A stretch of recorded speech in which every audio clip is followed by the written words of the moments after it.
Halo semuanya, welcome to the Worship Story Podcast. Sharing the journey, sing the melody.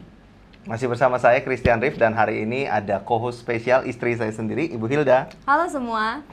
Saya ajak beliau karena hari ini kita akan bincang-bincang dengan pasangan muda juga, yaitu Pak Prima dan Bu Koni. Halo. Hai. Halo. Kita akan bincang-bincang hari ini seputar keluarga muda, pasangan muda, dan kita kenal udah cukup lama sama Prima dan Koni. Nggak tahu kamu udah berapa lama kenal? Baru masuk nih, kayaknya baru mulai akrab ya.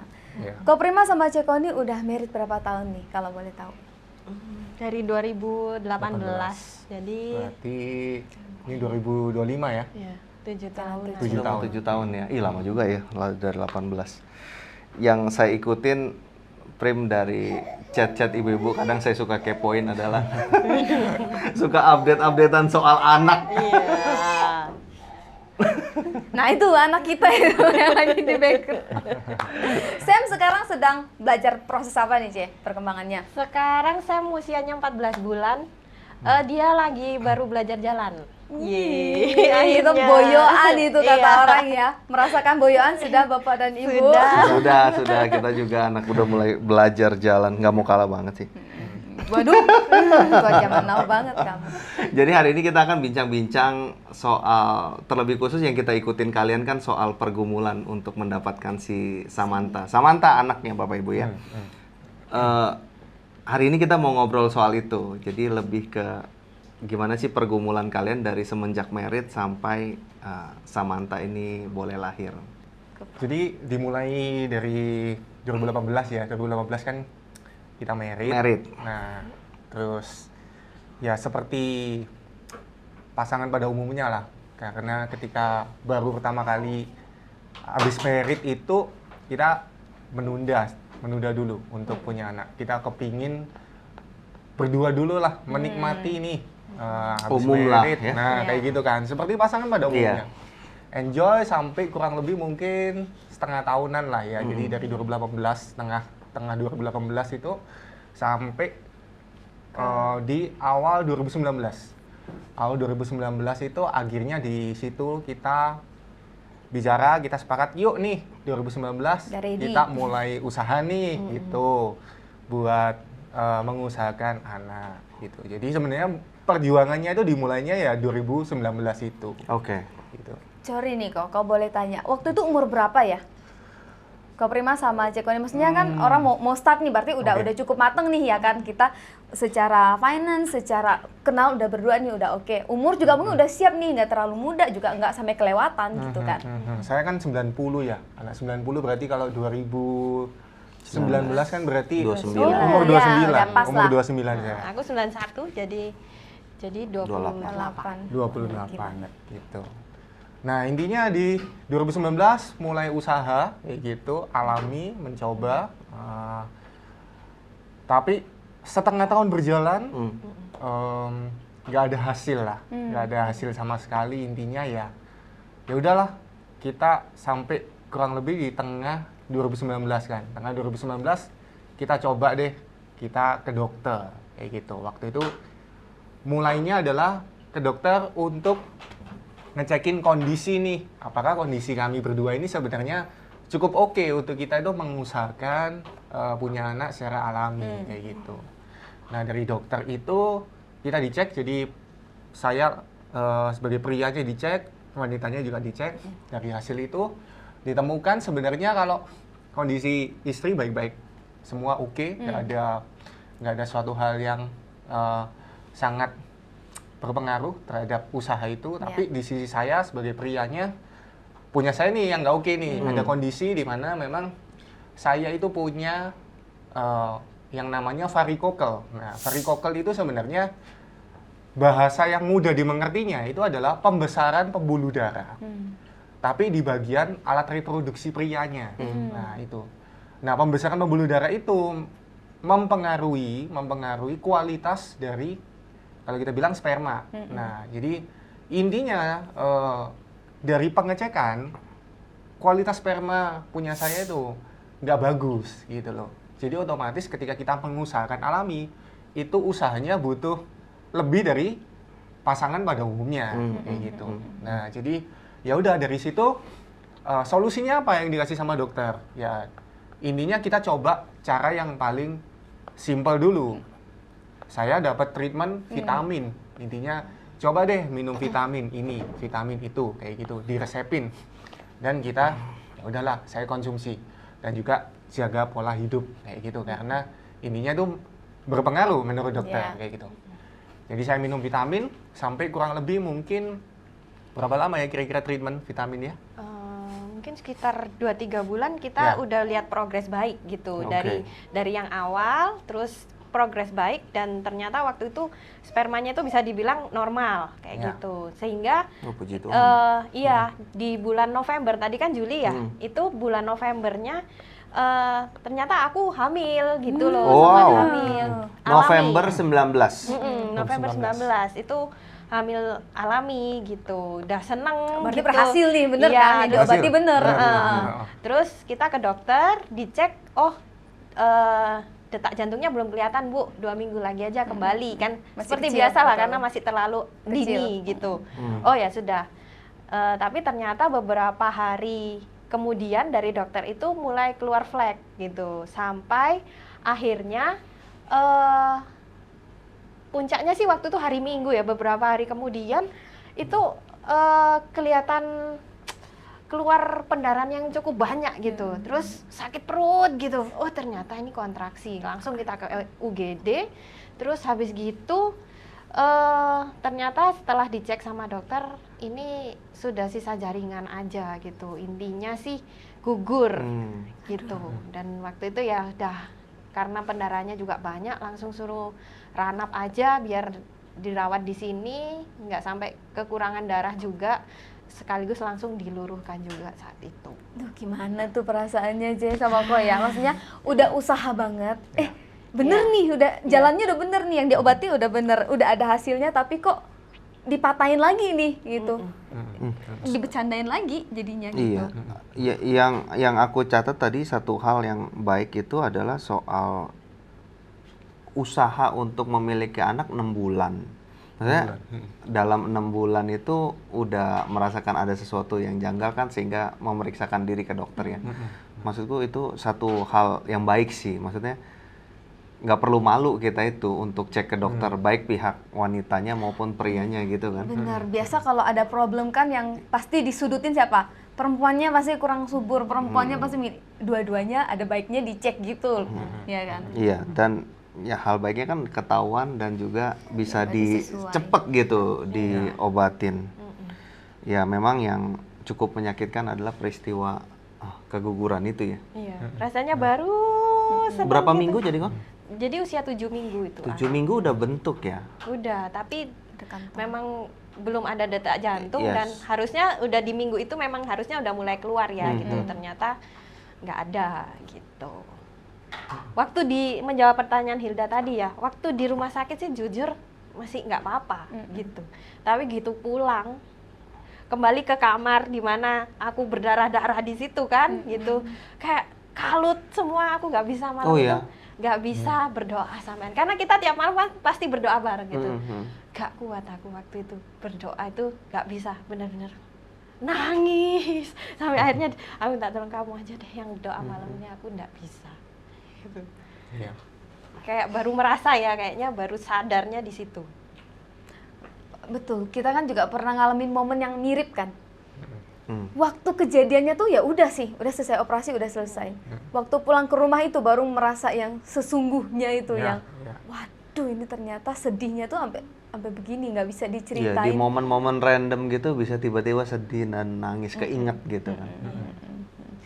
Terus habis itu memutuskan untuk move on-nya gimana nih, Ceng? Langkah berikutnya itu. Iya sebenarnya sih waktu itu berusaha untuk ya udahlah gitu, kita usaha lagi. Cuman memang waktu itu dokter, kita kan kembali cek kondisi rahim gimana pasca diluruhkan itu gimana.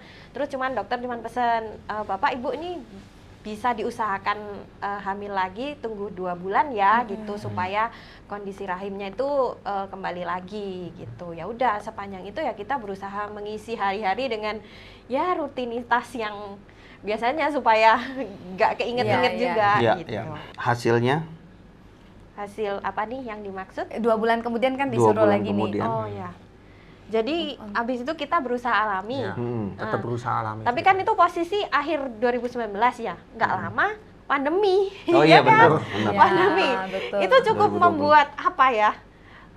Hati itu juga nggak tenang gitu, mau ke dokter promil juga ya Susah. takut. Iya. Kan waktu Benar. kali kita tahu lah kondisi pandemi itu Benar. carut marut kayak gitu gitu. Tapi juga di sisi lain ya kita harus menunggu juga sampai kapan pandemi, kan waktu itu kayak nggak tahu nih berapa lama Iya. kita akan dalam kondisi begini. Iya, iya, iya. Gitu. Jadi ya udah kita tetap berusaha Alami dulu. tetap minum vitamin-vitamin yang ada. Tapi memang waktu itu nggak membuahkan hasil juga ya. Jadi kondisinya nggak pernah kondisi aku gitu, karena yang bermasalah kan di aku prianya. Kondisi itu nggak pernah kembali ke titik normal lagi gitu loh. Jadi Nah, jelek lagi gitu loh. Padahal waktu itu yang November itu kan Oh, bisa artinya ada itu kontrol ya? ada. tetap Oh, kontrol oke. setiap bulan tetap Tes, kontrol gitu. Tapi Oke. setiap kali dikontrol itu kondisi nggak pernah baik ke titik sampai yang waktu kita pernah berhasil Oke. di tahun lalu itu kayak gitu. Jadi itu sampai tengah tahun 2020 kira-kira gitu. Kita merasa udah setengah tahun nyobain treatment, digonta-ganti vitamin macam-macam kayak gitu, nggak ada hasil yang signifikan sebenarnya, perubahannya itu nggak kelihatan gitu. Jadi akhirnya di tengah 2020 itu kita ke dokter lagi, dan sebenarnya dari dokter itu kan kita dikasih opsi berikutnya nih. Apa Kalau misalnya alami udah kita usahakan dan belum berhasil, berarti opsi berikutnya yang ditawarkan sama dokter itu adalah kita ambil cara inseminasi. Inseminasi. Inseminasi itu kan berarti bantuan di luar kita usaha berdua sendiri kayak gitu. Jadi waktu itu ya kita akhirnya memutuskan ya kita mau coba ya Iya. untuk oke lah kita coba inseminasi nih kayak gitu. Karena waktu itu dokter bilang ngecek kondisiku, oh ini ada telurnya bagus, kondisinya rahimnya juga bagus. Ini ada momentum Bu, gitu. Oke. Kenapa nggak dicoba aja inseminasi? Karena inseminasi chance keberhasilannya itu peluangnya lebih tinggi daripada alami. Nggak ada salahnya lah, Iya, gitu. iya, iya. Secara bahasa sederhana, inseminasi itu prosesnya gimana? Jadi inseminasi itu kan sebenarnya dibantu ya. Intinya kayak posisiku sperma jelek kayak gitu, kan saya harus mengeluarkan dulu sperma kayak gitu. Nah, sperma itu dipilih istilahnya. Diseleksi. Oh, Diseleksi gitu. kayak Iya, gitu. iya, iya. Jadi dia ambil yang baik bagus. gitu, yang bagus. Nah, yang bagus itu ditaruh ke Rahim. tubuhnya istri saya. Jadi kayak gitu. dimasukkan di Sel telurnya. bukan di sel telur, tapi masih di rahim. Di rahim. Jadi posisinya masih belum sedekat itu, cuman oke. memang sperma itu tidak perlu berenang terlalu jauh Iya, gitu, nggak capek dan sudah deket. Itu jadi dengan harapan ketika ditaruh dekat dan waktu di masa subur Bisa pas. bisa Jadi, ketemu kayak gitu dengan lebih mudah kayak gitu loh. Nah, waktu itu kan kita berpikirnya oh ya kenapa tidak gitu loh. Nggak ada Apalagi- resiko juga kan? Betul, apalagi Nggak ada dapat resiko. konfirmasi juga keadaan bahwa lagi bagus. kondisinya lagi bagus nih, kenapa kita nggak coba kayak Iya, gitu iya, loh. iya. Dan memang ya udahlah, ayo kita coba. Dan itu sebenarnya kurang lebih ya tengah 2020 kita coba inseminasi pertama kayak gitu. Akhirnya memutuskan untuk coba. Iya. Betul. Hasilnya bisa dilihat berapa lama kemudian tuh? Setelah proses taruh sperma itu kita tunggu 2 minggu. Gitu. 2 minggu. Lalu hasilnya adalah Teto. Loh, waktu itu kalian waktu proses insem pertama itu kan kayak penuh dengan harapan ya pastinya. Iya. Iya. Iya. Masih Tapi, berharap lah, masih berharap tinggi. tapi waktu proses menunggu itu memang nervous banget Oh, gitu ya? karena Iya. mungkin it's the first time gitu, pertama Iya. kali kayak aduh jadi nggak ya gitu, aduh kayaknya aku agak gimana gitu kan jadi Gitu ya. Jadi kerasa- Tapi kerasa. masih excited kan? tengah-tengah sih kayak Gitu ya? takut soalnya. Ada Mungkin takutnya karena juga? udah pernah keguguran tuh ya, Oh, jadi oke. kayak takut berharap terlalu tinggi tapi juga ngerti mau banget. gitu. ngerti perasaan ini waktu hamil Bob itu ya. Positif kan tes packnya, nggak berani berharap terusannya ini apa. Terusannya ini bisa positif dan bisa negatif kejadian lagi karena ini mau berharap tapi takut gitu loh, Oke. takut endingnya ini nggak sesuai. Dan akhirnya tetot kan insemnya itu begitu. Akhirnya bagaimana dong Cek? Istri cut dulu ya. Cut dulu ya. Mau Jadi insem yang pertama hasilnya nggak oke. Terus gimana tuh selanjutnya? Nah, jadi insem pertama gagal, tapi kalau dari dokter menginformasikan ke kita, inseminasi itu mesti coba lagi gitu. Coba minimal 3 kali lah kayak gitu loh. Jadi sebenarnya ada saran untuk ayo coba lagi. Memang nggak bisa, kadang-kadang memang berhasil enggaknya itu ya kita nggak bisa tahu gitu. Tapi yuk coba lagi sebelum nanti kita mengambil langkah berikutnya. Jadi oke, dari situ kita pun berpikir oke lah mau coba lagi. Tapi di situ dokter menginfokan bahwa untuk kita bisa ngambil insem yang kedua mesti nunggu dulu nih, nggak bisa langsung gitu kan. Jadi nunggu 2 bulan dulu sampai kondisinya mungkin tubuh sudah siap lagi kayak gitu, barulah kita coba insem yang kedua. Jadi insem pertama kan di Juni ya, Juni insem 2020. pertama di Juni ya? 2020. Nah, jadi sekitar Juni, Juli, Agustus 2020 itu kita masuk ke insem yang kedua kayak gitu. Dan di insem yang kedua ya menjalani proses yang sebenarnya sama persis seperti insem yang pertama. Tapi waktu menunggu itu jauh lebih tenang gitu. Dibanding yang pertama? Iya, Oke. karena kayak udah tahu gitu ya. Jadi kayak lebih santai, terus bisa kayaknya. Oh, masih Gitu, ya, iya. masih ya. Oke. Ini kok kayaknya nggak kayak waktu itulah Nah. gitu, nggak panik. Perasaan positif. Iya, positif sekali. Dari gitu. kamu? Iya. Dari Prima? Iya, sama Sama lah. ya? Sama, Intinya lebih yakin gitu. Oh, Oke. Udah pernah menjalani yang sebelumnya kan. Ha. Jadi udah oh ya ini kira-kira kayaknya kok bisa nih, kayaknya berhasil nih kayak gitu. Jadi perasaan pun itu sebenarnya terbawa ke sana gitu. Terbawa kayak optimisme itu tinggi.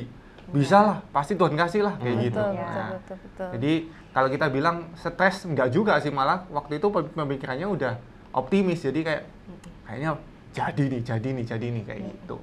Terus dilakukanlah insemnya. Iya, itu kan insem udah dilakukan, Oh, udah. kayak gitu, Makanya. terus nunggu Oh, hasil. nunggu, Itu ya, ya, ceritanya tahu. nunggu hasil. Iya. Gitu. Sampai pengumuman. Hasilnya? Pengumuman. nih. Rapotan. Rapotan nih, benar. Pengumuman, Ujian. hasilnya nggak berhasil Sama. lagi. Iya. Iya, gagal lagi, Iya. gitu.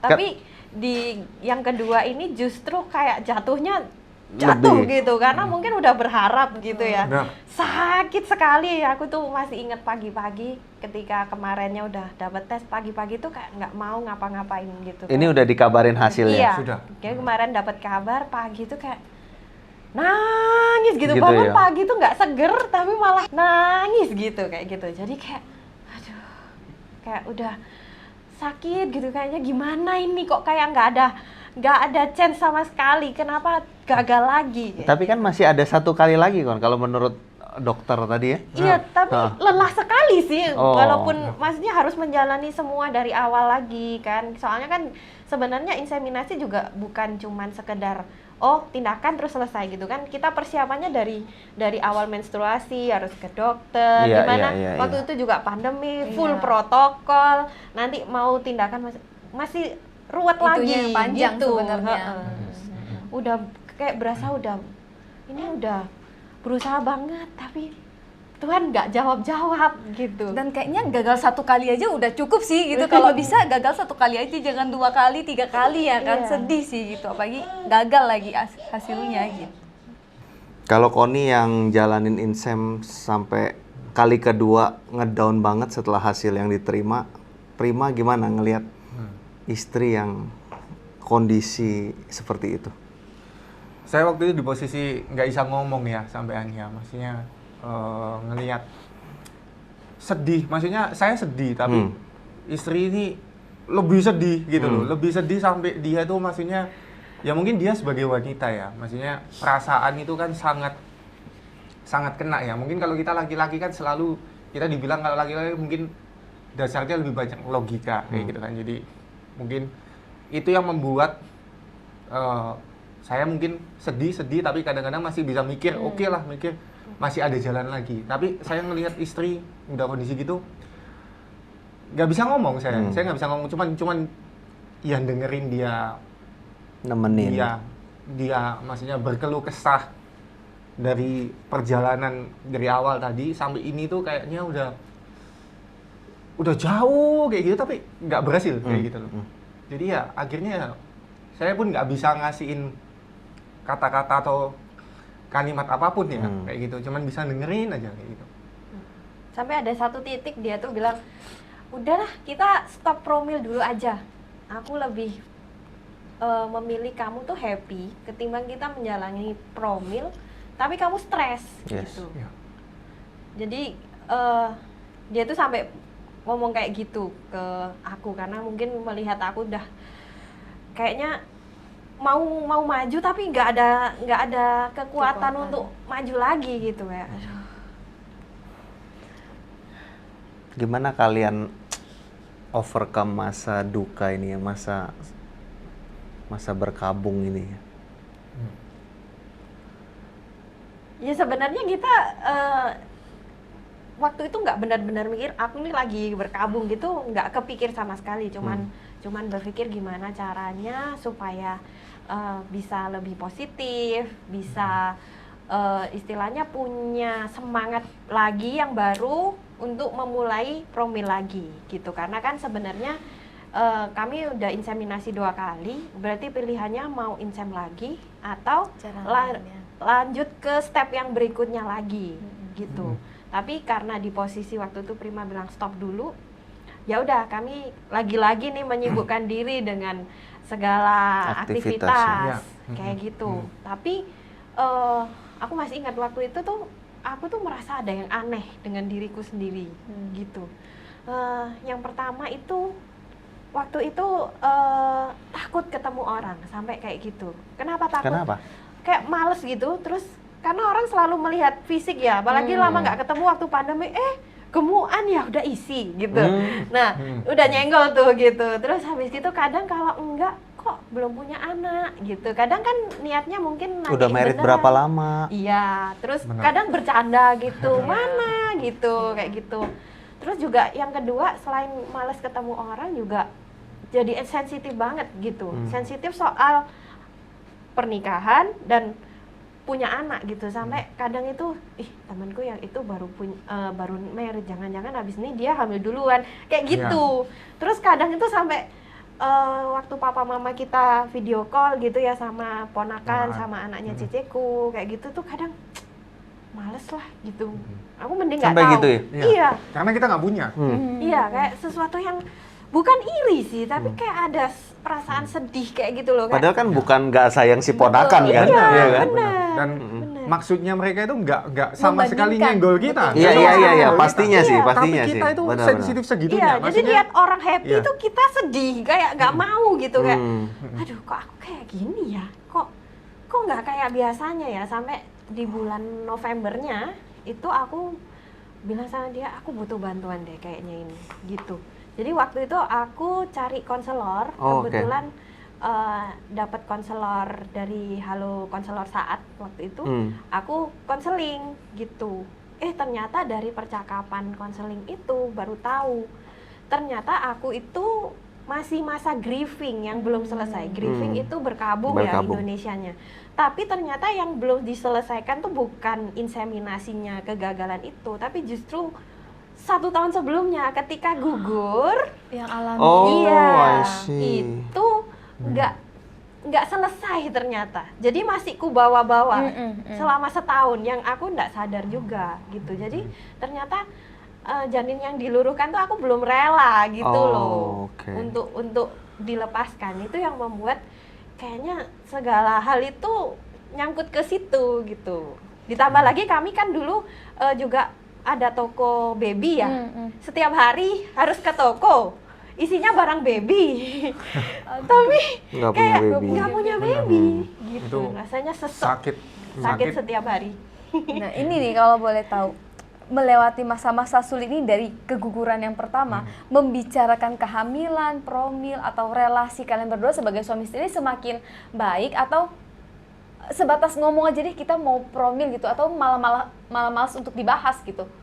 Nah ini lucu kalau ngomongin yang soal ini. Jadi sebenarnya justru relasi kami itu nggak renggang sama sekali melewati promil ini. Ya puji Tuhan banget sih.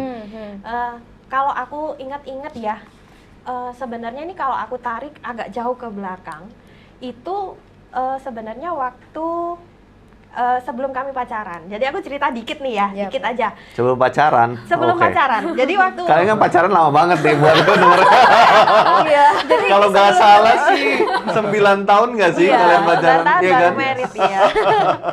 Jadi sebelum pacaran, Ini SMP kali ya? ya SMP. Oh kira-kira. serius SMP? Jadi tapi bukan pacarannya SMP ya. Jadi ini ceritanya waktu aku SMP. Iya, Aku iya, tuh iya, punya iya. pacar waktu Oke. itu, bukan prima. Iya. Aku bawa ke gereja waktu itu, Ah. aku masih ingat waktu itu sore ke Tumapel. Jadi ibadah remaja Tumapel itu. Iya, iya. Lagi di situ sama pacar aku, terus prima ini bawa kantong persembahan. Terus waktu itu tuh aku ada suara yang bilang nih, ini loh buat kamu. Gitu. Oh iya. Suara ilahi. Ilahi. Suara yang mana kan nggak ngerti. Saya kayak, apa sih? Aku kesini sama pacarku kok ada prima bawa persembahan ini loh buat kamu, kan gimana gitu. Tapi ya udah, singkat cerita, setelah 3 tahun pacaran sama dia, aku putus, ada problem. Nah, aku tuh punya apa ya, papa atau mentor lah sebenarnya. Dia itu papa dari sahabatku, dia mentor. Abis putus tuh cerita-cerita, terus ngomongin soal pasangan hidup gitu. Nah, soal pasangan hidup itu ternyata mentorku ini itu dia juga mengalami hal yang sama. Dia pernah mendengar kayak gitu. Terus aku cerita, aku ya pernah sih sama anak itu gitu loh. Maksudnya aku ingat Bocah ini.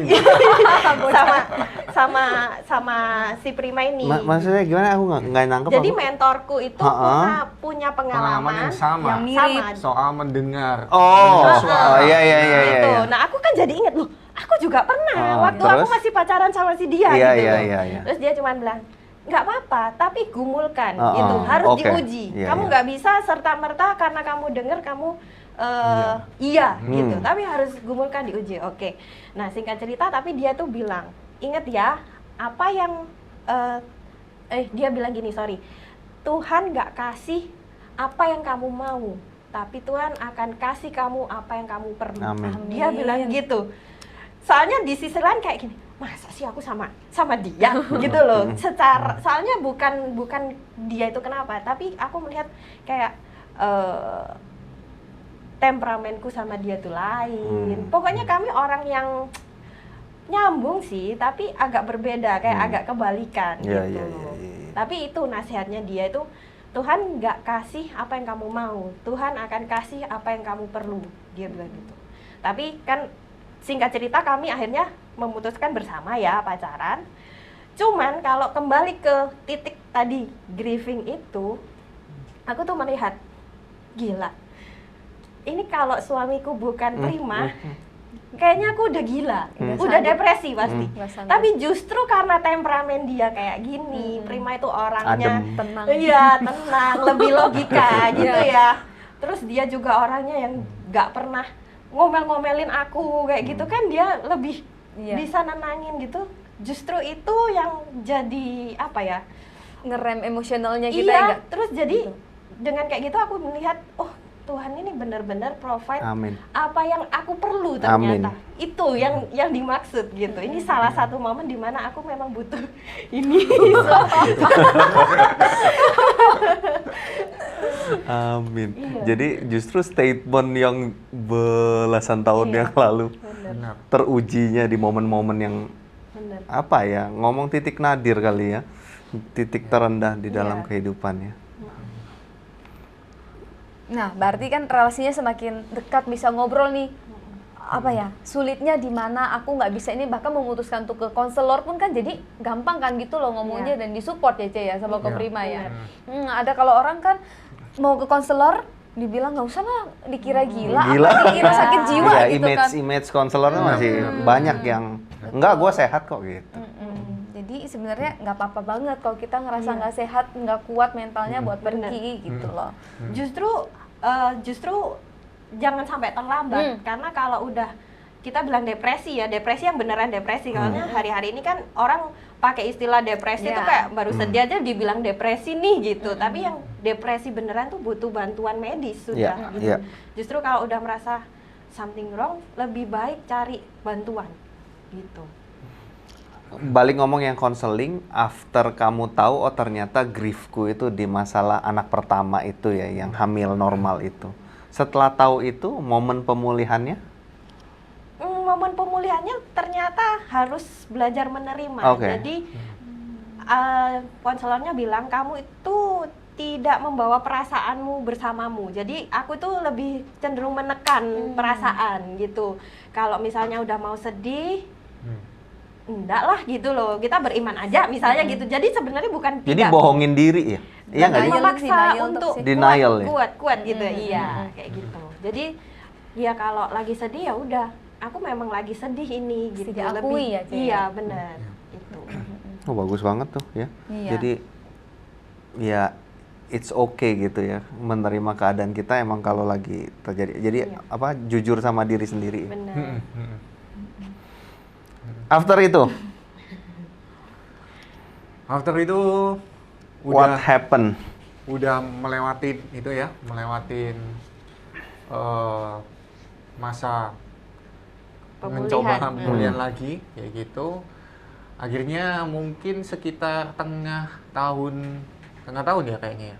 Atau belum ya? Kayaknya di Oktoberan ya. Di Oktober ya, Iya. Oktober ya. Oktober Tapi intinya 2021. setelah inseminasi udah 2 kali, kita nggak mau inseminasi Inseminasi lagi lagi. kan. Intinya masuk nih ke fase berikutnya. Udahlah, langsung aja nih. Next-nya apa nih? Habis inseminasi, kalau inseminasi itu udah nggak bisa, kita berpikirnya kan karena itu juga hubungannya setiap kali kita mencoba itu ya hubungannya dengan ini pengeluaran lagi nih. Nah, Oke. itu di titik saya sama dia sempat ngobrol bahwa daripada kita keluar sama-sama, maksudnya mengeluarkan biaya kayak gitu. Kenapa kita nggak coba sama-sama ngeluarin biaya, kalaupun biayanya lebih gede, tapi cari yang peluangnya lebih tinggi kayak gitu. Oh, tapi maksudnya yang insem itu ya mahal juga ya? Inseminasi ya Iya. mahal murah kan sebenarnya relatif Iya, iya. ya. Tapi kan intinya kalau sama-sama keluar biaya tapi ada peluang yang lebih besar. Kenapa Oh, kita oke. nggak coba peluang yang lebih besar? Maksudnya langsung aja nih kayak gitu kan. Terus juga maksudnya waktu itu dokter juga bilang kan ada step berikutnya. Kalau Iya. inseminasi kita udah cukup, apa nih berikutnya? Berikutnya adalah sebenarnya bayi tabung. Oh, Itu oke. adalah opsi yang berikutnya yang sebenarnya peluangnya paling gede. Paling gede. Gitu. Paling gede untuk bisa membantu kita bisa punya anak. Kayak gitu. Jadi kalian itulah- jalanin itu? Bener, akhirnya kita ngobrol sebenarnya dalam proses itu kita ngobrol, yuk deh, akhirnya kita sepakat, yuk kita coba, nggak ada salahnya, kayak gitu. Kita coba dan disitulah mulai fase untuk nyoba bayi tabung, kayak gitu. Itu di sekitar Oktober ya, jadi Oktober gitu. Tahun berikutnya ya. Jadi Oktober 2022. 21, 22. 21 ya? 21, 21. Iya, Hmm. 2021. Oktober Secara 2021. mental udah lebih siapkah atau sudah? Iya, karena secara nggak langsung kami tahu bayi tabung itu prosesnya lebih rumit jauh gitu. Jadi mau nggak mau kan cari tahu nih. Untungnya sosial media cukup Yes. cukup Kaya. iya, kaya sekali. Jadi Infonya. belajar cari tahu ini nanti kira-kira gimana, vitaminnya gimana. Oke. Nah, jadi secara nggak langsung mempersiapkan diri. Oh, nanti kira-kira gini nih gitu. Sampai akhirnya Oktober kita mulai cari klinik yang dekat aja lah, soalnya kami tahu itu prosesnya panjang, jadi Ya. jangan jauh-jauh biar Oke. biar Nggak sulit. menekan biaya juga, terus lebih mudah lah gitu. Akhirnya kita ke 2 klinik ya di Surabaya yang kayaknya 2 klinik oke nih, kita mau bandingin dulu, mau tanya-tanya dulu. Ternyata sebelum sebelum bayi tabung itu proses persiapannya sebelum mulai pun ya itu kayak ada tes yang serangkaian panjang banget Oke. gitu, karena ini kan tindakan medis yang nggak main-main, jadi harus persiapannya Sungguh-sungguh iya juga. banyak gitu. Nah disitulah ada surprise baru gitu. Apa tuh? Di situ ditemukan bahwa kadar AMH-ku itu rendah. Bukan rendah sih, tapi untuk usiaku di masa itu ambang batas. sudah batas bawah. AMH itu adalah nilai yang menunjukkan sisa sel telur yang ada di badan. Jadi Oke. gini, perempuan itu Tuhan kasih sel telur berapa juta gitu. Setiap perempuan kan punya sel telur. Iya. Itu pemberian. Mm-mm. Berapa banyaknya. Nah, setiap bulan kan menstruasi. Nah, itu kan keluar luruh kayak gitu. Nah, ketika sudah habis ya perempuan itu menopause. Jadi makanya ada menopause di perempuan tuh karena udah habis sel telurnya. Nah, ini posisi aku masih di usia 30-an. Sel telur yang tersisa itu tuh sudah tidak seharusnya segitu, harusnya masih banyak. Tapi sel telurku tuh udah di batas bawah. Gitu. Sehingga artinya nggak bisa terlalu lama menunda untuk promil karena setiap bulan menstruasi setiap bulan dibuang. Gitu. Jadi waktunya pendek nih. Kita harus segera nih. Iya, merasa dipepet kita itu kayaknya harus segera nih kalau memang mau ya udah ayo coba kayak gitu segera, jangan nunda lagi kayak gitu. Yang awalnya tadinya mau ngecek-ngecek klinik, terus akhirnya serangkaian tes itu makin kenal itu ya, kondisi diri ya, kondisi badannya ya. Iya. Iya, setelah itu kita akhirnya memutuskan memilih salah satu ya dari dua itu di bulan Maret ya, bulan Maretnya. Memang sepanjang itu sih persiapannya itu. Dari Oktober sampai Maret tuh ada tes, nanti balik lagi, bulan depannya dicek lagi kayak gitu-gitulah. Gitu. Di bulan Maret akhirnya kita menjalani IVF yang pertama di Surabaya. Itu IVF itu bayi tabung. Prosesnya itu ada beberapa fase. Jadi fase yang pertama itu stimulasi. Stimulasi itu saya pihak perempuan harus disuntik setiap hari untuk gunanya membesarkan sel telur. Gitu. Karena nanti sel telur ini akan dipanen lah istilahnya. Itu fase kedua, panen sel telur, dipanen dan diambilkan sperma dari suami. Sperma itu satu sel telur diambilkan satu sperma langsung dimasukkan. Jadi benar-benar on the spot gitu loh. Tapi ini terjadinya ini di luar badan ya? Di klinik gitu. Di luar badan. Dimasukkan, ditemukan kalau dia berkembang dia akan jadi embrio. Embrio itu bakal janin. Gitu. Nah, nanti embrio ini yang akan dikembalikan ke rahim. Gitu. Itu proses suntik menyuntik itu ya, Cek, kayaknya panjang dan berapa lama sih itu, dan nggak boleh bolong nggak sih kalau nggak salah boleh. ya? Nggak boleh bolong, terus jamnya harus tepat kayak gitu. Itu komitmennya sekitar 14 hari ya, 14 sampai 16 hari. 2 mingguan. Gitu, itu harus. Dan ini suster pribadi saya karena aku nggak sanggup menyuntik diri sendiri. Jadi nyuntik dewek, nggak ke klinik gitu ya? Boleh. Tapi aku sendiri pun nggak bisa, jadi dia yang nyuntikan gitu setiap hari. Dan bukan cuma satu, kadang bisa 2, kadang 3, tergantung. Karena tergantung seberapa baik respon tubuhnya gitu. Jadi kalau tubuhnya nggak terlalu respon, dosis dinaikkan. Kadang dikombinasi 2 obat jadi 1, kayak gitu. Itu ke dokternya tanya? Iya, jadi memang setelah 2 minggu kita bolak-balik Surabaya gitu. Malang. Itu tetap ada iya. pengecekan, tapi penyuntikannya bisa sendiri. Terus akhirnya panen, Cek? Akhirnya panen. Setelah 2 minggu kita panen. Waktu itu dapat berapa ya? 6 kayaknya ya. 6 embrio. Bukan. 6 sel telur. Lalu dikawinkan sama sperma. Waktu itu intinya jadi 5 embrio, tapi dari 5 yang 3. Gitu. Jadi banyak eliminasi di situ. Jadi chance peluang keberhasilannya juga makin teriris terus gitu. Terus sampai tiba saatnya harus ditanam, itu dokternya bilang, ini Bu langsung pasang 3 aja, karena kalau ditanam 3 mungkin peluangnya makin gede. Maksudnya dimasukin ke dalam perutnya langsung 3-3-nya. Jadi ada peluang jadi kembar 3 dong? Ada. Iya nggak? Ada. Iya kan? Kembar Jika 3 semua, bisa, kembar 2 bisa, Betul. cuman 1 bisa, nggak jadi bisa.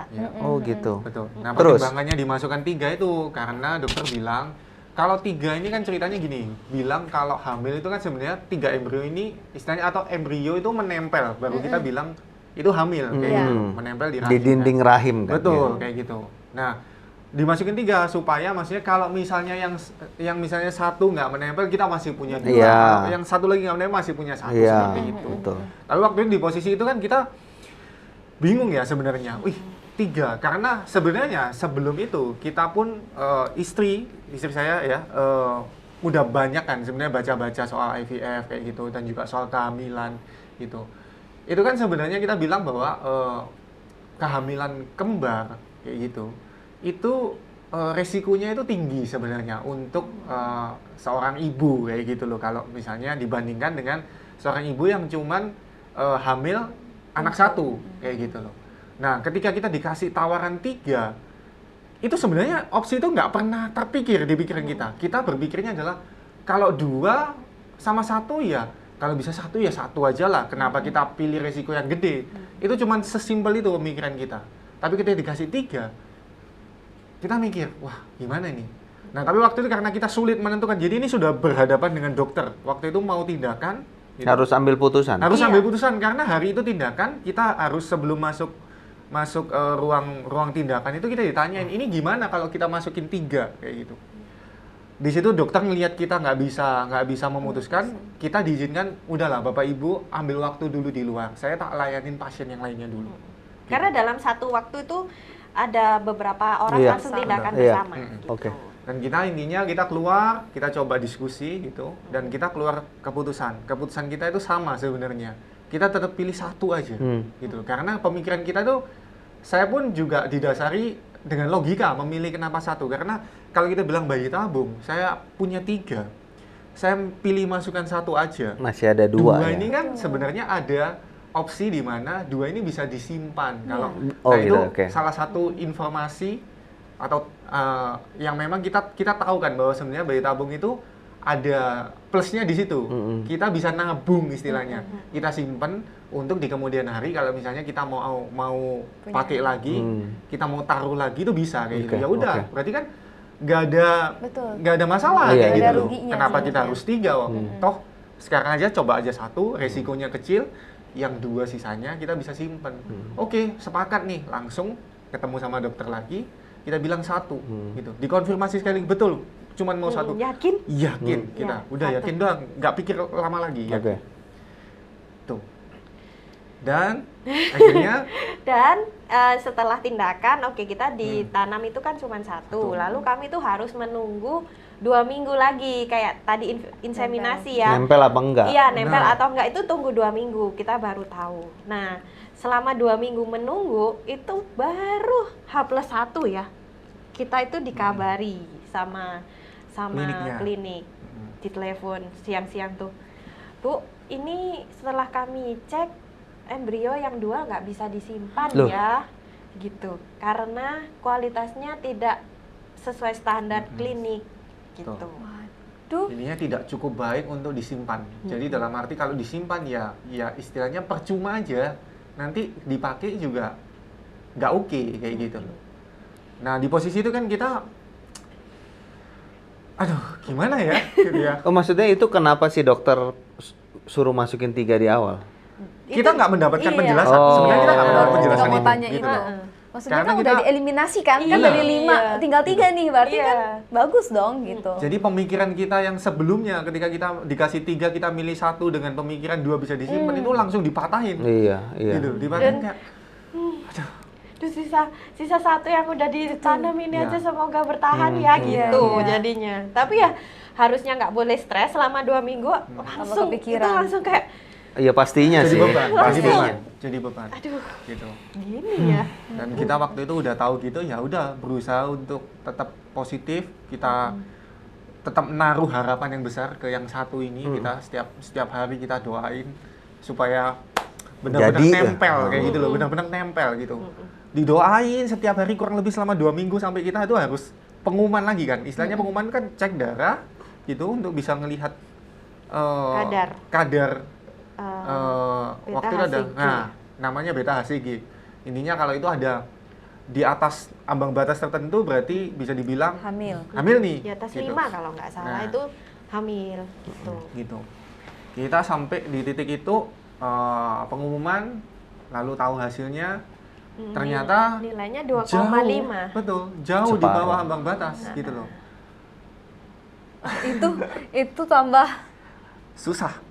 langsung drop lagi itu. Harapan Iya. satu-satunya kan berarti. Di udah. klinik udah kayak orang linglung gitu, udah yuk pulang yuk, tapi ternyata nggak bisa pulang kami di parkiran dan menangis di dalam mobil udah berdua nih udah kayak orang gak jadi Iya. gitu. Lagi. Iya. Lagi. Iya, setelah berkali-kali itu ya, walaupun kan baru pertama kali bayi tabung, tapi proses yang sebelumnya itu kan udah tahunan dan udah lelah sebenarnya, udah capek. Aku nggak terlalu tahu banyak soal peristiwa kalian yang di sini karena memang takut nanyanya sih, lebih kepada masa itu takut nanyanya. Kenapa? Karena aku sendiri nggak kebayang ya. Nanti abis ini orang nanya lagi, progresnya gimana? Jawabnya juga. Jawabnya pasti bingung gitu, maksudnya kita memposisikan diri sendiri gitu. Nggak usah lah, nggak usah dijawab gitu. Tapi lucu, waktu aku masih inget itu kan dari klinik akhirnya udah selesai menangis, ya udah yuk kita pulang yuk gitu. Pulang itu aku masih inget kan setel radio. Kebayang nggak itu Apa isi lagunya radionya? apa? It is well with my soul. Aduh. Langsung menangis tapi juga kayak ya wis Tuhan. Radio apa yang Thank you. kalian puter? Bisa puterin lagu him ya? Duh, Bara, apa ya yang di Surabaya Iya. itu lupa juga. Star FM kayak gitu. Iya, nggak sih? Star FM ya. Kalau nggak salah. Itu Oh kan ya? ada satu Segmen. segmen yang memang yang pagi. mereka muter-muterin lagu rohani kayak gitu. Merinding aku. Maksudnya Tuhan tuh nggak ninggalin itu sampai segitunya. Kamu nge-down. Nih ada puter kisah radio. si Spafford itu. Iya. Luar biasa sih, tapi kayak ya itu berat tapi masih di situ Tuhan tuh ada gitu. Memang kami nggak merasa Tuhan tuh nggak ada sih, tapi cuman merasa Tuhan kok diem aja ya. Iya, oh lebih kayak gitu ya. Iya. Orang kan kalau bilang doa ada 3 nih jawabannya. Iya, enggak sama Nanti. tunggu nanti. Ini nih apa nih Tuhan? Iya. Jawabannya kapan? Gitu loh. Sebenarnya kami tuh ya itu kami tuh nggak pernah merasa ya itu Tuhan nggak ada, tapi gini lebih ke kami tuh merasa kalau Tuhan mau kita hamil itu gampang kok sebenarnya. Tuhan pasti bisa lah. Yes. Itu sesuatu yang aduh ecek-ecek buat Tuhan gitu loh, bukan sesuatu yang impossible gitu. Iya. Tapi justru beratnya di kami tuh kalau Tuhan itu sampai bilang, Koni, Prima, aku udah rancangan kalian tuh nggak punya anak. Ya. Itu yang Itu kita takut tuh. Ini pernah jadi bahasannya kalian nih. Iya, dan berkali-kali. Gimana intinya kayak gimana kalau Tuhan itu bilang Menerima kondisi itu. What if ya? iya, what if. Itu aku di posisi juga susah gitu. sampai aku tuh berdoa Tuhan, kalau Tuhan maunya kita tuh nggak punya anak, aku tuh jujur Tuhan, aku nggak siap. Hari ini aku nggak siap gitu. Aku nggak berharap aku harus Tuhan tolong kasih aku kekuatan ya untuk menghadapi itu. Aku nggak berharap Tuhan sampai membuat aku begitu gitu loh. Karena aku mau punya anak. Walaupun orang kalau zaman sekarang kan banyak yang child free aja ya. Dengan apa ya? Pertimbangan dan tahu kalau punya anak tuh bakal kehilangan banyak waktu, bakal banyak kehilangan waktu tidur dan semua kesenangan kita kan bakal terserap semua kan. Itu semua tapi kalian tetap memilih kalau bisa Tuhan kasih anak ya, jangan sampai enggak ya. Kayak gitu kan. Soalnya dari awal banget masih pacaran itu aku ngobrol-ngobrol santai sama dia tuh aku sambil agak bercanda ya, maksudnya aku tuh bayangin aku tuh jadi ibu rumah tangga yang di rumah ngurus anak. Jadi itu udah ada di bayangan gitu loh. Jadi ketika Tuhan hadapkan dengan ini kayak Nggak siap. tapi ada kadang itu inget kan Tuhan dulu udah set up aku sama Prima untuk bersama nih kan kemarin sebelumnya grieving aku merasa oh iya ini Tuhan udah memang udah atur tapi jadi gini apa emang Tuhan udah atur aku sama dia emang untuk tidak punya anak jangan-jangan itu loh jadi kayak Tuhan beneran nih gitu Nego-nego punya sama anak, Tuhan. iya. Terus momen move on-nya berapa lama nih ngelewatin masa Dari IVF 1. IVF 1. IVF 1 gagal ya. Sebenarnya nggak terlalu lama Nggak ya. terlalu lama.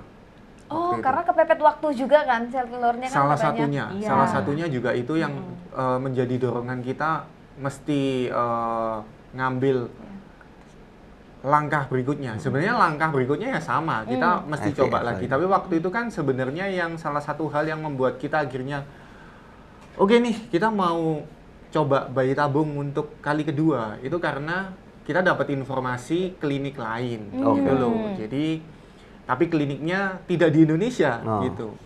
Jadi ada di Kuala Lumpur waktu itu. Kita dapat referensi bahwa ini salah satu klinik yang persentase keberhasilannya itu terbilang cukup tinggi lah untuk klinik bayi tabung Sejenisnya. seperti itu. Lalu juga katanya secara teknologi ini juga salah satu yang terbaik di dunia gitu loh. Oh, Maksudnya ya, kita oke. kan mikir, oh Malaysia nggak terlalu jauh juga sebenarnya Iya. kalau emang itu beneran salah satu yang terbaik di dunia Iya. gitu. Jadi waktu itu ya akhirnya Putusin ke sana. kita putusin ke sana. Itu pun sebenarnya melalui kita coba dulu untuk kita ngelihat dulu sih kliniknya kayak gimana dan lain sebagainya. Kita sempat ke situ hanya untuk ngecek dulu, ngecek istilahnya. Oh iya kliniknya kayak gini kayak gitu. Untuk planning berikutnya untuk masuk ke bener nih aku sama Koni mau bayi tabung di sana. Oke. Kayak gitu. Iya. Terus ketemu dokternya juga waktu itu. Lalu dari hasil kami konsultasi kok jadi cukup srek ya, Ya, di cukup situ optimis. karena ada beberapa metode yang berbeda juga dari klinik sebelumnya gitu yang membuat kami itu kayaknya boleh nih dicoba. Ini masih ada cara lain lah istilahnya gitu. Makanya itu membuat kami yakin ya udah nanti kita atur waktu ya untuk kita kembali ke KL gitu. Buat Proses di prosedur sana dan ya. bla bla blanya. Gitu. Jadi setelah itu, tapi waktu itu kita nggak berani langsung bawa pulang obat ya. Sebenarnya disaranin langsung bawa pulang obat. Yang dari suntik situ. 14 hari itu. Iya, itu Oh, boleh oke. bawa sebagian supaya kita nggak buru-buru harus stay lama di KL gitu. Tapi karena waktu itu kayak, duh iya nggak ya, Maju nggak usah mundur. dulu lah, Oke, gitu. oke. Nanti kalau iya kita stay lama aja di sana, gitu. Ya udah, akhirnya setelah kita siap-siap berdoa, mempersiapkan waktu, Tenaga, energi, tenaga, dan uang. terus sama Hati, niat, mental. iya. mental dan semuanya. Akhirnya di bulan Agustusnya ya, Agustus 2022, kita Berangkat berangkat nih. ke KL, harus stay di sana 21 hari untuk proses yaitu suntik, terus kontrol dokter sampai ambil telur gitu. Jadi di sana setelah ambil telur kita itu dapat 11 ya kalau nggak salah. Kalau nggak salah. Jadi dapat telurnya lebih banyak. Dari 11 itu yang jadi embrio ya, kan itu selalu Ditemui. dipantau. Iya. Yang jadi embrio 8. Nah, dari 8 itu dapat 3 yang bagus blastosis ya. Kondisinya itu kayak stage-nya itu udah memang paling bagus, itu 3 biji. Nah, Itu yang bisa disimpan maksudnya. iya, 3 Oke. ini statusnya Nggak di bisa PHP. disimpan. Udah Oke. confirm Oke, gitu. oke, Karena oke. itu udah kalau di sana jauh lebih jelas ya dikasih tahu, Oke. Bu, ini nggak bisa, ini bisa Oke. gitu. Tapi di sana itu bisa melakukan pengecekan embrio ini tuh normal atau enggak. Kalau di sini kan pokoknya udah jadi embrio tanam gitu. Nah, kalau di sana bisa dicek gitu, normal atau enggak. Nah, Dari 3 kita yang dicek, tuh ternyata yang satu nggak bisa. jadi Abnormal. kualitasnya itu ketahuan setelah dicek gitu. Yang satu ini good gitu, yang satu lagi yang nomor 2 ini fair, jadi Biasa aja. biasa aja kayak gitu. Yang satu lagi poor Full. gitu. Nah, jadi dengan hasil ini sebenarnya bisa dibilang yang kita bisa taruh itu tinggal 2 kayak gitu. Karena yang poor ini sebenarnya kalau kita taruh itu nanti resiko misalnya menemukan bayi ini akan punya cacat kelainan itu sangat tinggi. Jadi dokter menyarankan ini udah kita eliminasi aja. Tinggal yang poor, Fair sama good. tinggal yang fair sama yang good. Itu sebenarnya fair sama good ini gimana? Itu cuman soal persentase keberhasilan juga lah intinya. Kalau dokter secara mungkin menjelaskan kita secara awam itu seperti itu. Kalau kita kasih yang Medis. good gitu, ya berarti persentasenya mestinya Lebih tinggi. lebih baik untuk menempelnya kayak gitu loh.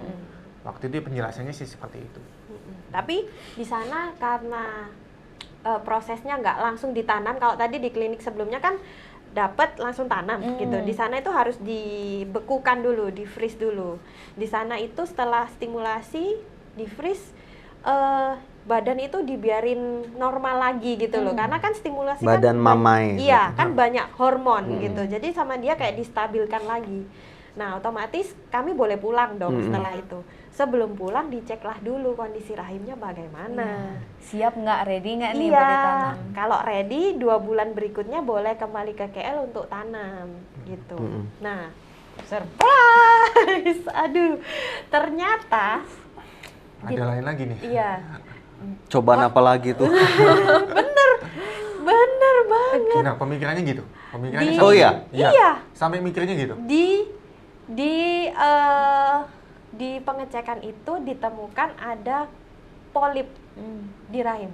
Polip tuh jadi seperti ada apa ya, gumpalan yang Daging, menempel, yang dimana kalau kita tanam embrio itu tuh bisa mengurangi chance keberhasilan karena embrio nggak bisa nempel di dinding yang ada polipnya gitu, sehingga istilahnya polip ini harus dibersihkan dulu baru bisa tanam supaya keberhasilannya tinggi.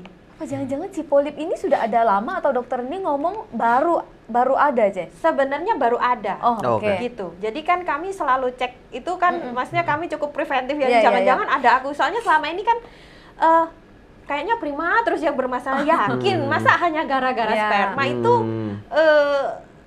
bisa berhasil. Nggak jadi. berhasil. Jangan-jangan di aku kan jadi ada pemikiran Iya. begitu. Tapi ketika dicek selalu aman gitu. Bahkan sampai pap smear juga Iya. aman gitu. Tapi baru kali ini kok ada. Terus cari tahu, oh ini bisa jadi karena efek suntik hormon itu sehingga muncullah polip gitu. Jadi karena hormonal tuh gitu. Jadi treatmentnya? Treatmentnya adalah Mesti operasi. tindakan dulu. Oh, operasi. Histeroskopi. Jadi tinggal di sana? Enggak, Enggak ya? nggak bisa langsung. Oh, Jadi gitu. tetap badan tuh harus distabilkan dulu. Oke. Jadi kami tetap pulang. Cuman lucunya itu waktu itu kan bener kayak Rif tadi bilang, waktu dikasih tahu ada polip, down lagi gitu loh. Duh Tuhan, kok chance-ku nggak sebesar itu gitu loh. Kan dibilangin jadi kalau ada polip nggak bisa, peluangnya jadi lebih kecil. iya. Cobaan apa lagi ini? Bayar dikasih tuh udah kayak lemes gitu. Nggak Duh, selesai-selesai. aku Kapan harus selesainya? operasi dulu. Iya bener, kapan selesainya? Ini tapi juga nggak ada jaminan. Tapi lucu loh, waktu itu di ruang tunggu, kami kan masih nunggu dipanggil kayak gitu. Di lorong itu ada anak kecil. Dia itu nyanyi lagu gereja, pokoknya I will sing haleluya, chorusnya gitu. Kayak lagi-lagi ya kayak tadi tuh gitu loh, kayak aku sampai bilang, Tuhan itu kok gitu ya gitu loh. Kita udah down tapi Iya. dia itu kasih reminder dari Yes. dari lagu-lagu. Kan anak kecil loh, siapa yang nyangka sih dia Betul. nyanyi bagian Iya. chorusnya Tuhan pakai itu. siapa aja ya? Itu kayak gila sih gitu. Tapi ya udahlah gitu. Terus akhirnya kami tetap harus menjalani operasi. Itu rencananya di bulan November ya, karena waktu itu kan Agustus. Kita cari waktu November balik. November, oke nih dok, udah janjian sama dokter. Besok operasi, hari ini harus ke klinik kan. Aku tuh gak enak badan. Hon, aku beli swab deh gitu. Ternyata positif COVID. Udah sampai sana kayak Tuhan, aku mau tindakan, nggak jadi lagi. Di situ tuh aku sudah berpikir, Tuhan ini nggak mau kita punya anak, ta. Aku harus lebih sensitif ta ini gitu loh. Kayak Dihalangi Apa aku mulu maksa ya? tak gitu ya? benar, kok banyak Pintunya Halangan, ditutup banyak mulu. halangan. Iya. kok Tuhan intervensi kan jadi begitu juga gitu. Tapi ya sudahlah, kita Jalani selesaikan. Akhirnya kita punya waktu Januarinya ya. Januari kita balik. Ini kapan? Ini November. November. 2 bulan kemudian. Iya, November. Terus cari waktu, baru ada waktu Januari. Akhirnya berangkat ke KL. Oke, udah histeroskopi selesai ya, operasi. Januari 23 ya, 2023 ya. Benar, gitu. Setelah itu kita sangka, oke dok, bulan depan ya. Ternyata nggak bisa. nggak bisa, badanmu harus distabilkan Normalin lagi. lagi. Ini kan Nunggu kamu lagi Itu ya, iya. Nunggu nggak lagi. nggak buru-buru, nggak bisa Iya. buru-buru. Tapi ini. memang kayaknya itu ya, penuh perhitungan Iya, bagus betul. gitu ya. Iya, dan ternyata mau tanam tuh kalau di sana nggak cuman oke, bulan depan ya gitu, enggak. Sebulan sebelumnya itu ada persiapannya, kami harus akunya sih lebih banyak dikasih obat ya, Ya. ada obat-obatan yang kita awalnya nggak ngerti kenapa sih kok harus dikasih kayak semacam pil KB. Pokoknya intinya untuk menstabilkan hormon. Iya. Intinya seperti itu. Tapi semacam ya, bukan Iya, pil iya, KB iya. juga. Gitu. Tapi aku baru sadar, oh, badan itu kayak lagi hamil. Karena kan dulu kan pernah hamil. Jadi aku tahu rasanya orang hamil tuh gimana walaupun cuma sebentar. Kok badanku udah merasa ada isinya. Memposisikan diri seperti orang padahal kan hamil. belum ditanam Iya. gitu loh. Oh, ini posisi belum ditanam. Belum tanam. Oh, Iya, Oh, jadi seakan-akan persiapannya itu Oh, 1 bulan oke, tuh oke, membuat oke. badanku kayak gitu. Oke, oke. Kok gini ya gitu, kayak ya sudahlah. Tapi akhirnya kita bulan Mei ya, kita bulan Meinya itu ditanam embrio yang satu embrio jadinya ya. Itu doa kalian apa tuh waktu ditanam itu? Iya. Ngomong apa tuh sama Tuhan tuh? Serah Tuhan dah, udah. ya persisnya sih lupa ya. tapi memang kita lebih berserah ya. Waktu itu berangkat ke KL itu, maksudnya IVF kedua ini kami lebih istilahnya cerita ke teman-teman dekat. Oh, oke. Waktu oke. IVF pertama itu benar-benar small, Iya, berdua iya. papa mama sama beberapa teman aja. Iya. Tapi kalau yang ini kami share beneran, karena kami merasa kayak ginian berat banget sih kalau nggak ada Sendirian. support. Iya, Nah, iya, iya, Puji iya. Tuhan, teman-teman itu benar-benar support sampai sebelum berangkat didoakan. Ada yang ketemu di Surabaya, kami ajak makan sebelum pulang harus berdoa. Pokoknya benar-benar kami tuh dapat kekuatan dari community itu gitu. Komunitas yang puji Tuhan lah ya. Yang membuat kita kuat juga. Sehingga menjalani IVF kedua itu jauh lebih baik. Lebih siap kuat. gitu ya. Lebih kuat, bener. Iya. Lebih kuat. Nah setelah 2 minggu menunggu ya habis ditanam itu, nano sih sempat, walaupun kuat gitu ya, ada di hari ke berapa ya? Pokoknya beberapa hari sebelum tes itu aku udah bilang, "On, kayaknya nggak jadi deh, ini aku udah sakit kayak orang mau menstruasi." Aku bilang gitu. Gimana ini? Tapi dia kan selalu positif ya. Orangnya udah nggak usah dipikirin gitu, udah gitu. Itu cuma emosimu saja. Iya. hormonmu saja. Iya gitu. Jadi ya udahlah, kita tunggu aja sampai hari H kita rapotan lagi. Kita harus menunggu di Yang mesti dokter. di atas 5 itu nilainya. Iya, Ya. bener. Terus kita masuk ruangan, dokter keluarin kertas, nih, dikasih. Terus berapa nilainya? 111. Enggak, waktu itu aku ingat kita masuk ruangan itu memang kan kertas itu udah ada, jadi hasilnya tuh udah ada. Tapi kita minta duduk dulu. Aku ingat waktu itu dia langsung salamin kita dulu. Oh iya. Oh, iya, Jadi iya, nggak iya. baca dulu. Iya, iya, Tapi berarti salamin bagus dulu, nih. Gitu. Jadi kita disalamin barulah dia tunjukin Menjelaskan. hasilnya itu.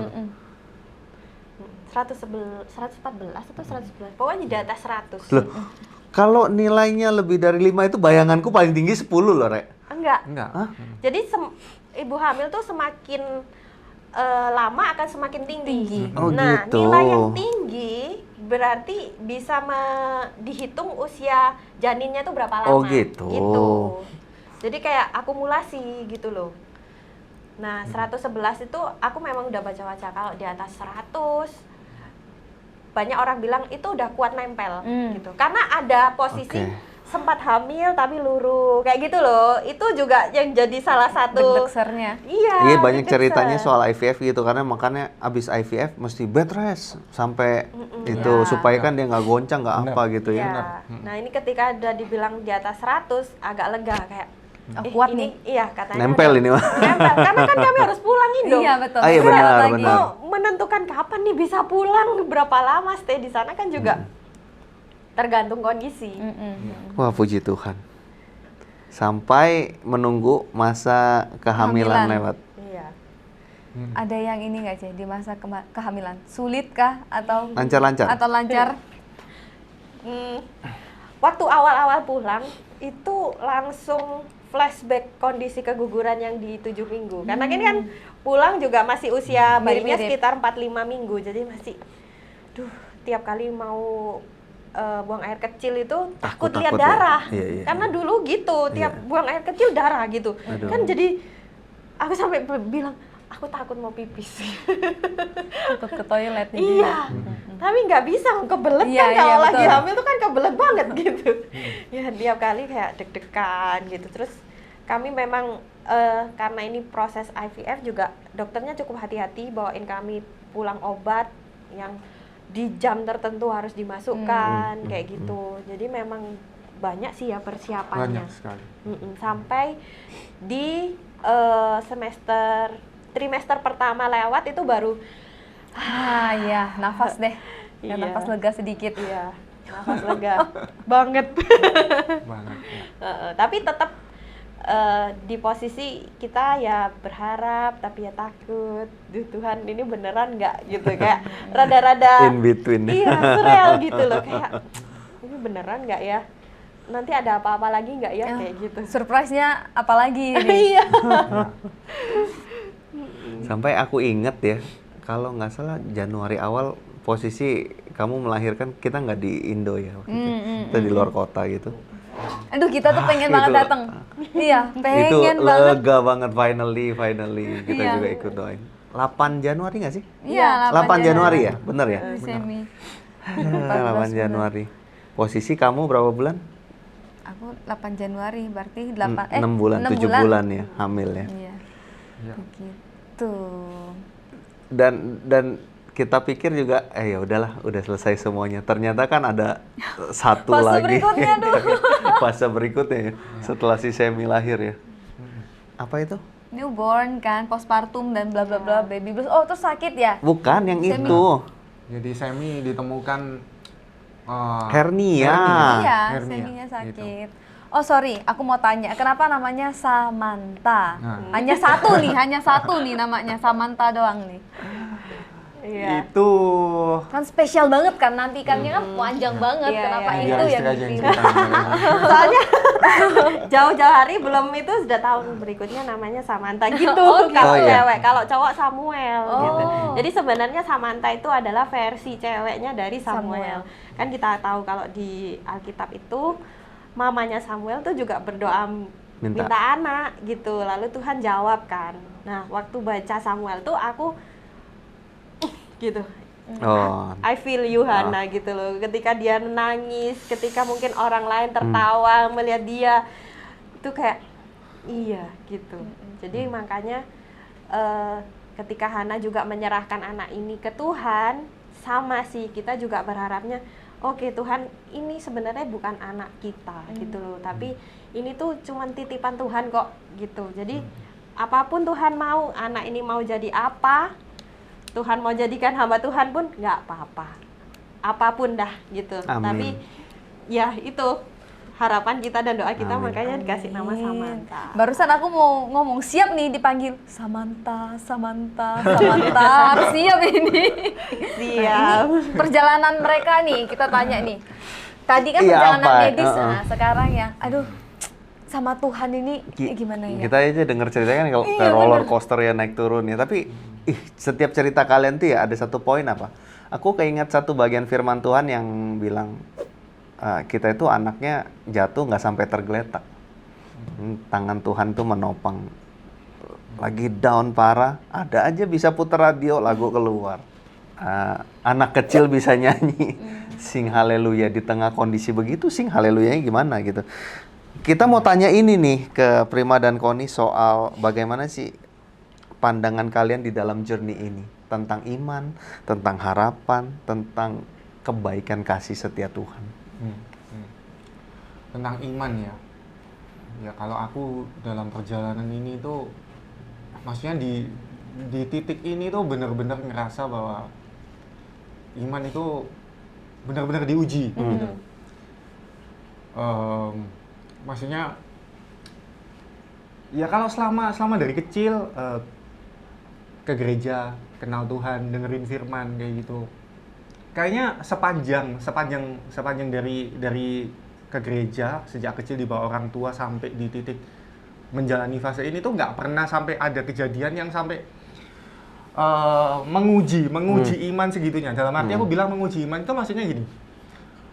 Ini kan ceritanya berharap pengen punya anak gitu loh. Tapi kita tahu bahwa itu cuman Tuhan yang bisa kasih. Bahkan aku waktu itu masih ingat dokter itu juga bilang gitu loh. Dokter itu bilang bahwa ini waktu kita di posisi IVF ya. Posisi IVF itu bahwa IVF itu kan peluang yang paling gede, usaha yang bisa dilakukan manusia yang peluangnya paling gede. Tapi dokter tuh bilang, ini tetap loh ya, tak taruh, tapi sisanya Tuhan. Tuhan. Kehendak. Gitu.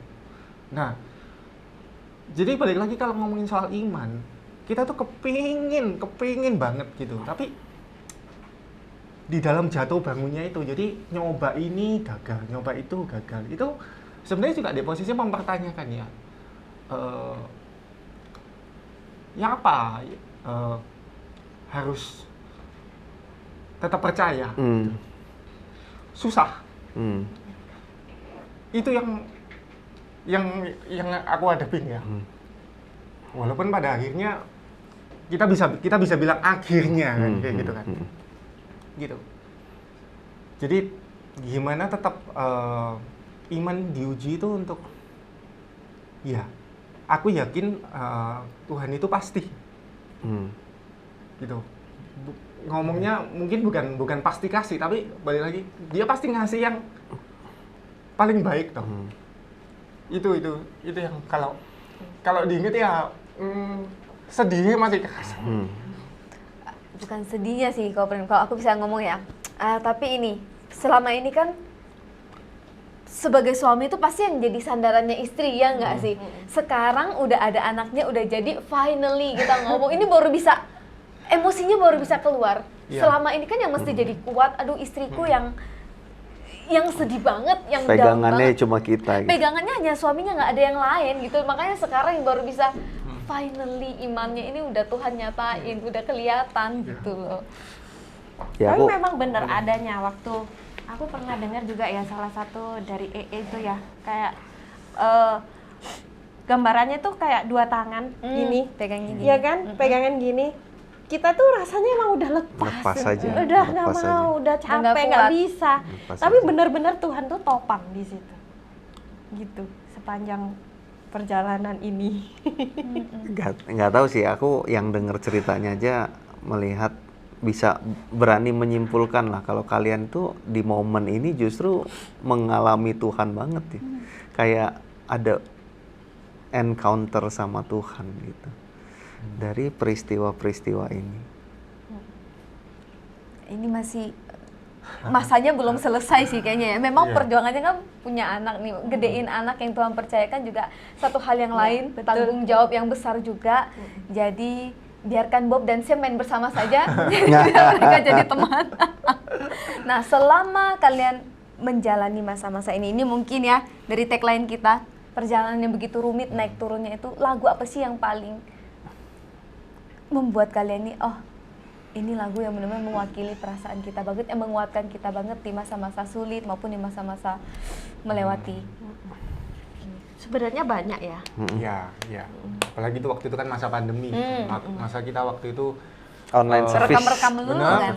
Online service, banyak di rumah, banyak mengisi hari-hari kita juga dengan lagu-lagu, entah itu dari ibadah minggu yang kita dengar ataupun di hari-hari biasa kita kadang ngeplay itu. Sebenarnya banyak lagu-lagu rohani yang mungkin walaupun secara lirik itu nggak menjurus ke sana, tapi menyentuh sebenarnya. Sebenarnya banyak kayak merasa kayak iya ya, entah itu lagu-lagu tentang kekuatan atau apapun itu. Tapi memang ada satu lagu yang kita tuh merasa ini sangat relate. Oke. Gitu. Sangat relate, kayak kesannya itu mewakili apa yang kita rasain. Iya. Apa itu lagunya kalau kita boleh tahu? Lagunya judulnya Jujur. Jujur. Lagunya Sydney Muhammad. Lagunya Sydney. Benar. Ya.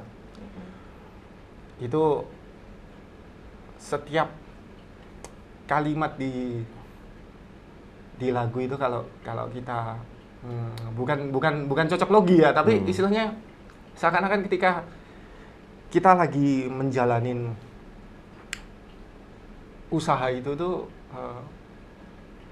di situ tuh memang ya kalimatnya ya memang bilang itu seakan-akan kayak iya Kita lagi ngomongin itu, benar, liriknya itu. Dan aduh, lagu itu tuh kayak ditulis dengan baik, bukan secara lirik tapi secara melodi dan musik ya. Kenapa? Karena di bagian verse itu bait dia tuh mulai dengan nada minor. Jujur kadang ku tak sanggup, jujur kadang tak mampu gitu ya. Terus chorusnya dimulai dengan mayor kayak gitu ya, langsung Keraguannya langsung nih ada jawabannya gitu ya. kondisi kita memang gitu, tapi ku kan bernyanyi sampai hatiku percaya. Jadi kitanya yang adjust ke Tuhan. Wah, itu lagu juga memberkati sekali sih. Jadi hari ini daripada penasaran lagunya gimana, kita akan nyanyiin lagunya bersama-sama. Kita mau menyembah Tuhan bareng.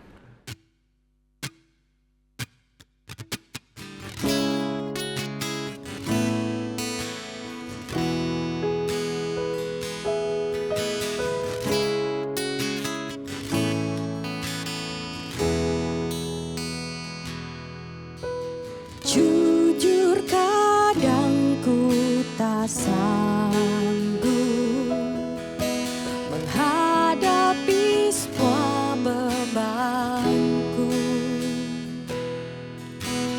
menantikan jawaban, menolak untuk menyerah.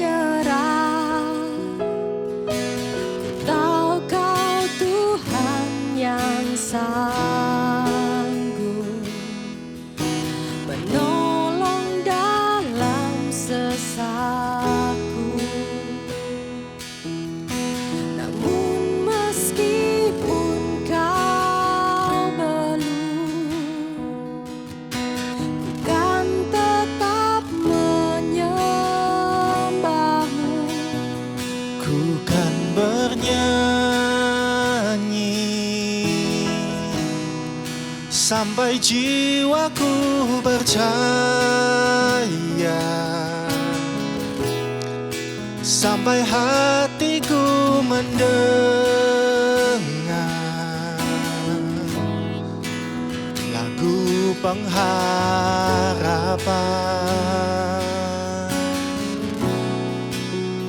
Ku kan berserah,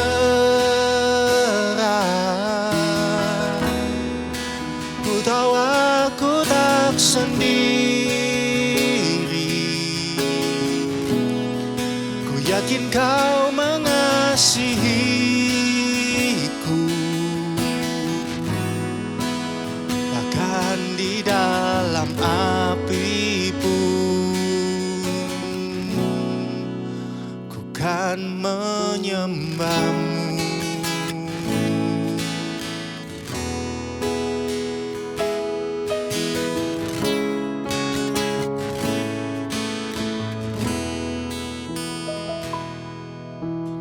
Jujur kadang aku lalai bersandar pada kekuatanku,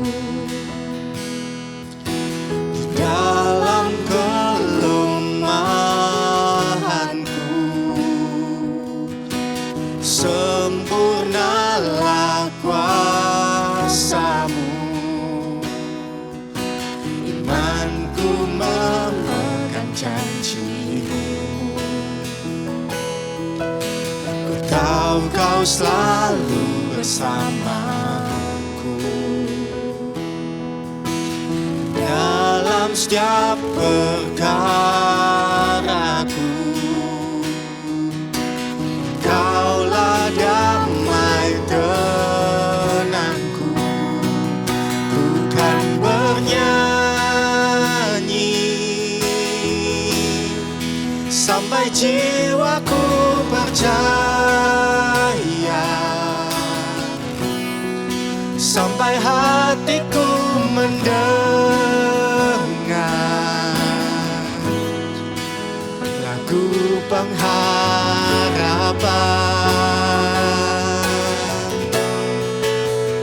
Ku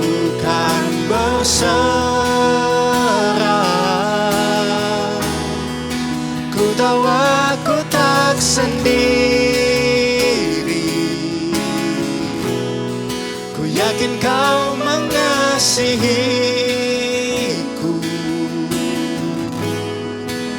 bahkan di dalam api pun ku kan menyembahmu.